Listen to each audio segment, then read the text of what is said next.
জেলা বিএনপির উদ্যোগে টোটাল জেলার মধ্যে পর্যায়ক্রমে ইফতারের ব্যবস্থা করা হয়েছে। ভাইয়ের আমার, এই আখড়াতে একটি ভঙ্গুর সংগঠন ছিল।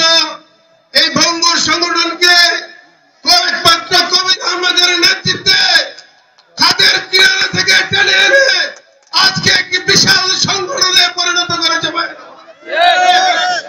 আজকের এই কবির আহমেদ ভূঁইয়া দানবের সাথে লড়াই করেছে। আনিসুল হক একটা হায়না ছিল, আমাদের নেতা কর্মীদেরকে নির্যাতন করেছে, নিপীড়ন করেছে। আজকে খোলা মাঠে আমরা ইফতার করার সাহস পাচ্ছি। আমরা কোনোদিন কথা বলার সাহস পাই না। আমরা প্রাণ খুলে হাসতে পারি নাই, আমরা প্রাণ খুলে কোথাও যেতে পারি নাই।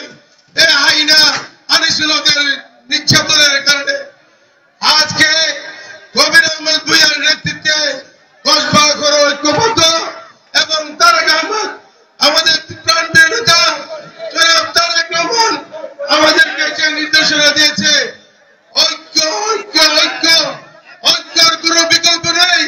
ঐক্যবদ্ধ বিএনপি অনেক শক্তিশালী। তাই আসুন আমরা ঐক্যবদ্ধ ভাবে থাকি এবং ঐক্যবদ্ধ ভাবে থেকে স্বৈরাচারের মোকাবেলা করতে হবে। আপনারা জানেন বিএনপির বিরুদ্ধে অনেক ষড়যন্ত্র হচ্ছে। আজকে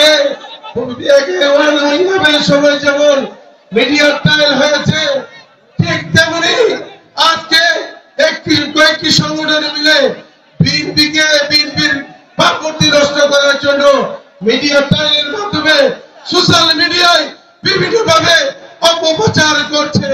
এই অপপ্রচার থেকে আমাদের